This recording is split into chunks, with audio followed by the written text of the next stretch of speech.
Hey everybody, this is your Digital Super Saiyan 3 back here with another video, and welcome to my retro pay-per-view review. For the month of August, I decided to do WWE's Summerslam 2008, and it took place on August 17th, 2008 in this Conseco Fieldhouse in Indianapolis, Indiana. So yes, we're in Indy, baby.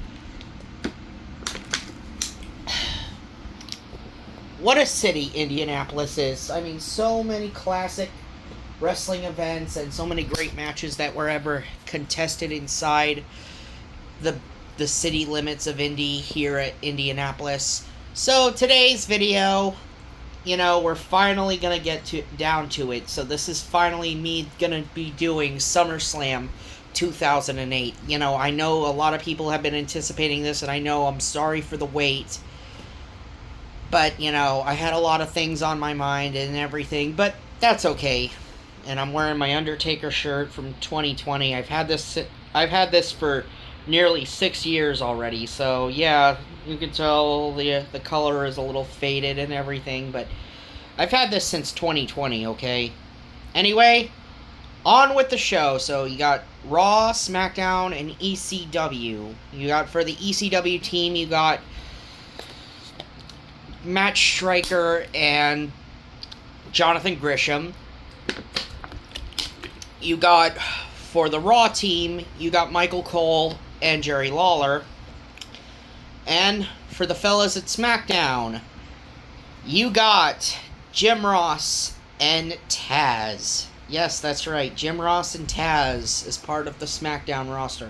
Jim Ross was traded to SmackDown in the 2008 draft. So on with the show. So here we go. This is SummerSlam 2008. Opening matchup, we have MVP defeating Jeff Hardy. Man, SummerSlam with Jeff Hardy. Jeff can never win at SummerSlam, can he? Jeff Hardy just never could win at a SummerSlam. I mean, whether it be TLC matches or the one-on-one ladder match he had with Rob Van Dam, or hell, even his he's even lost, in the tag team scramble or the tag team turmoil match at SummerSlam 99. Yeah, but all that said, Jeff still couldn't get the victory over MVP. MVP had been, for weeks, berating Jeff, talking about how Jeff is his own worst enemy. And also how he had been jumping Jeff Hardy for weeks by hitting that bicycle kick on Jeff. So we come into this match, and it's an alright match being worked by Jeff and MVP, and Shelton Benjamin comes in at the end of the match. Jeff dives at him, and he takes out Shelton, and then MVP hits the bicycle kick after Jeff Hardy misses the Swanton Bomb, because MVP recovered after getting hit with the Twist of Fate, because, the distraction by Shelton allowed MVP to recover. MVP hits the bicycle kick, 1, 2, 3, and MVP is your victor. Solid opener, but nothing fancy to be seen. Next, we're backstage with Maria Kanellis. Maria Kanellis is backstage, and then, of course, ahead of the mixed tag match that's for the Intercontinental and WWE Women's Championship, you had the challengers, Santino Marella and Beth Phoenix, knowing them being called Glamourella, because this is the part of the year where Santino and Beth Phoenix were becoming this power couple called Glamourella. They were doing the Glamourella thing. And Santino, says, "You look good since the last time I dumped you." Since he had dated Maria and he dumped her. Now he is with Beth, and now they're calling themselves Glamourella. And they basically are talking about how they're going to win the mixed tag match. Next is the mixed tag match, as Glamourella, Beth Phoenix, and Santino Marella defeat Kofi Kingston and Mickie James. And Kofi was the Intercontinental Champion, and Mickie James was the Women's Champion. It was Mickie James who ended up eating the pin after a Glam Slam by Beth. Beth hits the Glam Slam on Mickie and pins Mickie 1, 2, 3. And Santino and Beth Phoenix ended up winning. And yes, this was a match made by Mike Adamle, mind you. This was a Mike Adamle sort of idea.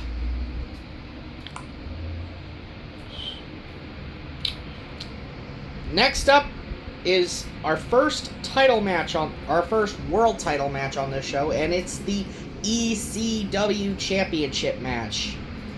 It's the ECW Championship match as Matt Hardy defeats champion Mark Henry via disqualification in an ECW Championship match, and this is the worst match on this show. Well, besides another match I'm going to be getting into, which is going to happen in a little bit, but yeah, Matt Hardy versus Mark Henry. This match didn't even go a minute, mind you. Matt Hardy hit the Twist of Fate. He had the victory until Tony Atlas pulled Matt Hardy out of the ring and started attacking Matt Hardy. Then Jeff Hardy came out to help his brother, because Jeff, wasn't going to allow them to beat up on Matt.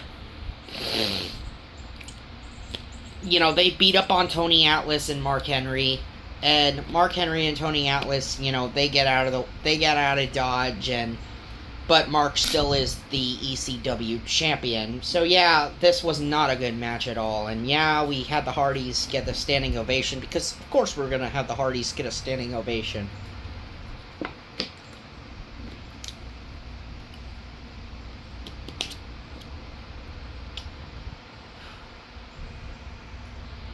Next up, we get a match for the World Heavyweight Championship, as CM Punk defeats JBL, John Bradshaw Layfield, in a really good match here to retain the World Heavyweight Championship. This was the second of the three world title matches, and this was, the best of the three.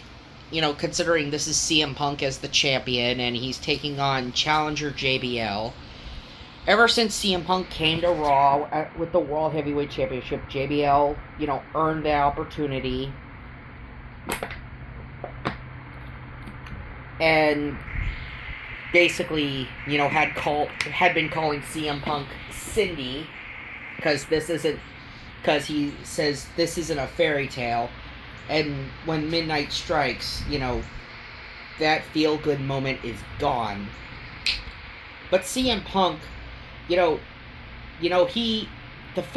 is the white-hot babyface, and he's taking on JBL, who is just this perfect douchebag. JBL was always the perfect heel. What made JBL so detestable? He was just that perfect person to work off of. And the fans easily got behind CM Punk. JBL, he likes to drink his bourbon. He's this New York City millionaire, self-made millionaire. But CM Punk is someone, he does stuff differently. He'll prefer to drink soda over alcohol. He doesn't smoke. He doesn't do drugs. He's this straight edge. And we had CM Punk on Raw in the contract signing, throw a drink right into JBL's face.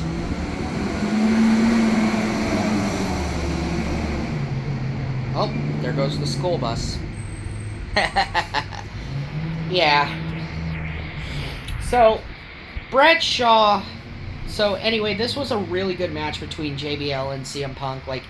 CM Punk, he would hit his head on the back of Bradshaw's head in this one exchange, and Punk would bleed from the back of his head. And despite all of this, CM Punk still manages to walk away. He manages to pick JBL up, who's the larger of the two. He hits the GTS, and CM Punk retains the World Heavyweight Championship. Next up, now before we get into the WWE Championship match between Triple H and the Great Khali, I have to talk about another part of this show that happened, and that is when Chris Jericho knocked out Shawn Michaels' wife. Because here's Shawn Michaels coming out with his wife, and they're discussing Shawn's future. Shawn, had an injury to his eye after what happened to him by the hands of Chris Jericho at the Great American Bash. Shawn Michaels is here to discuss his future of him possibly walking away. But then Jericho's coming out and he says, "Nuh-uh, I'm not going to have you go out like this until you admit to yourself that the only reason you're walking away isn't because of what the doctors told you, but because of you being put out by Chris Jericho." And here's Jericho, the perfect person to get heel heat, the perfect heel magnet, the perfect heat magnet, and then here's Shawn, Jericho is even having to bring Shawn's kids into this. You have to tell your kids why Daddy can't go to work anymore.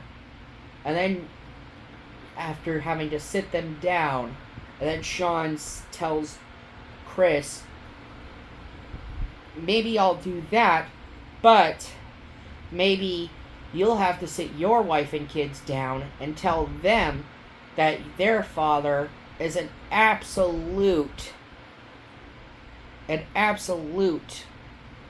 piece of trash."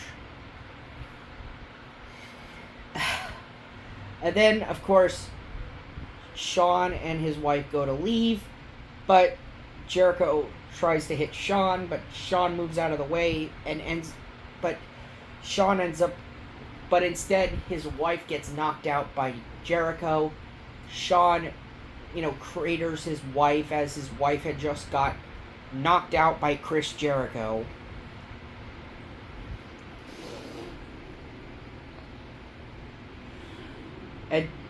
And Shawn and his wife go to leave after Jericho leaves the ringside area. And Shawn is tending to his wife after she just got knocked out by Chris Jericho. Now we get into the WWE Championship match. So the Great Khali had earned the opportunity to face Triple H for the WWE Championship after Triple H had moved to SmackDown with the WWE Championship.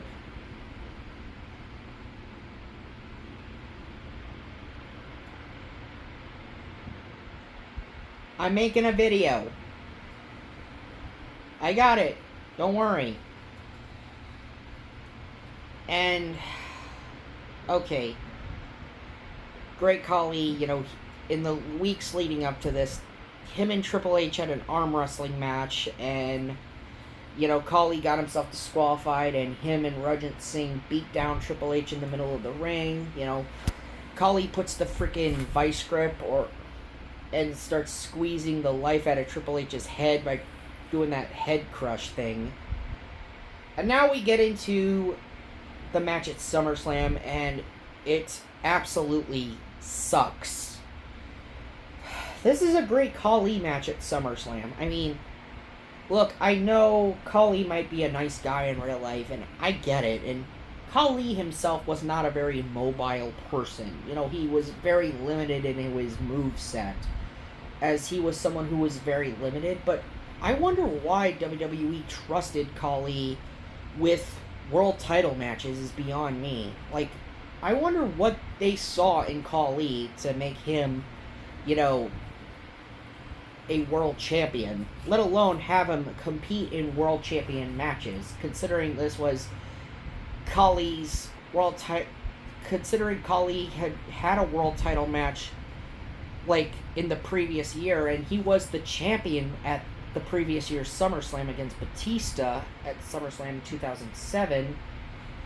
But again, why did they need to make Kali a world champion was beyond me.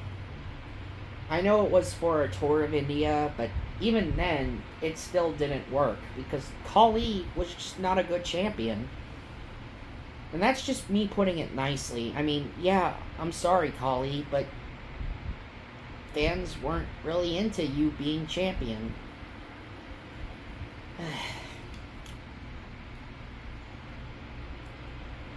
Alright. Enough with the formalities.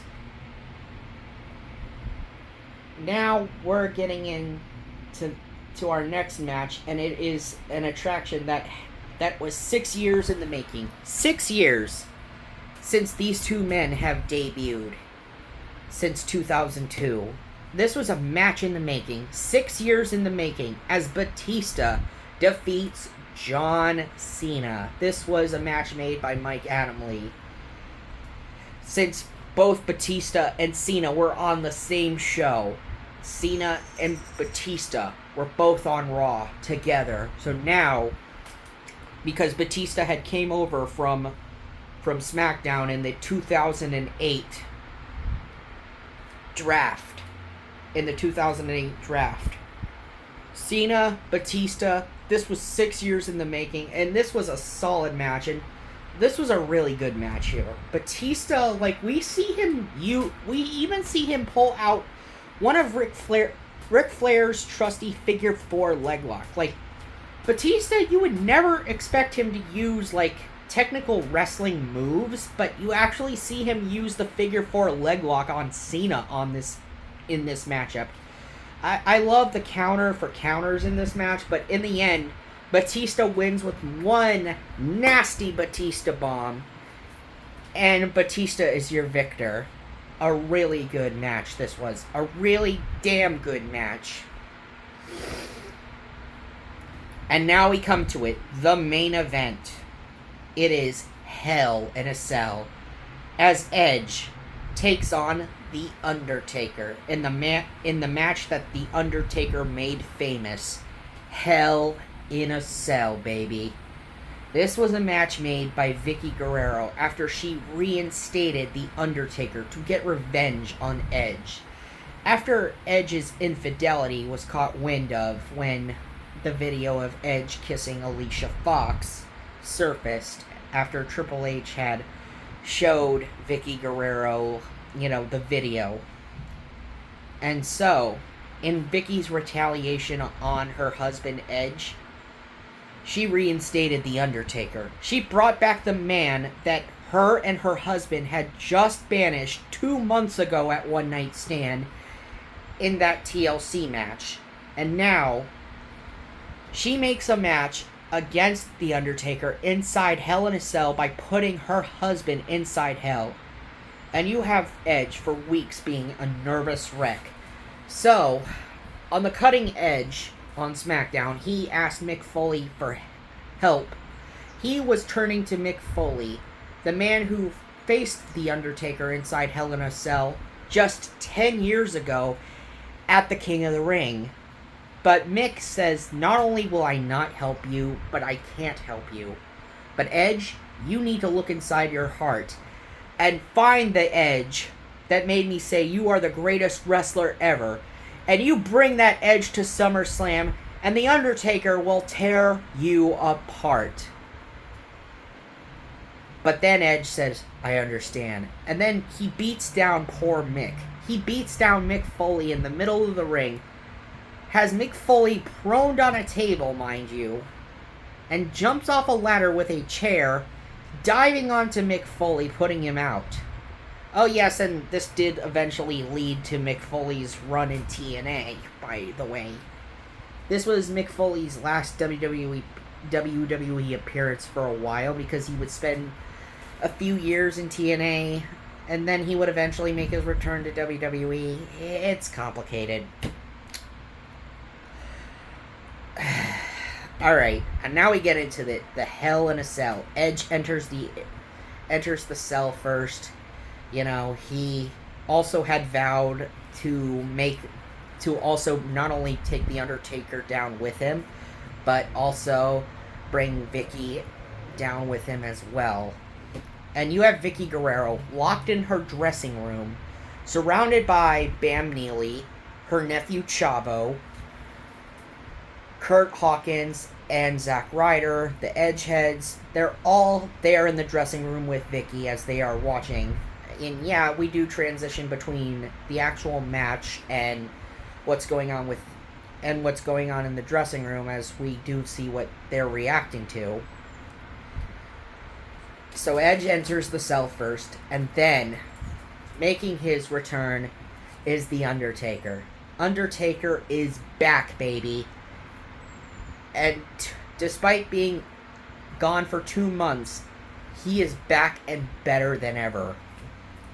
Taker comes in, takes off the jacket, takes off the duster, does your usual long Undertaker entrance because, you know, of course, it's customary for The Undertaker to do it.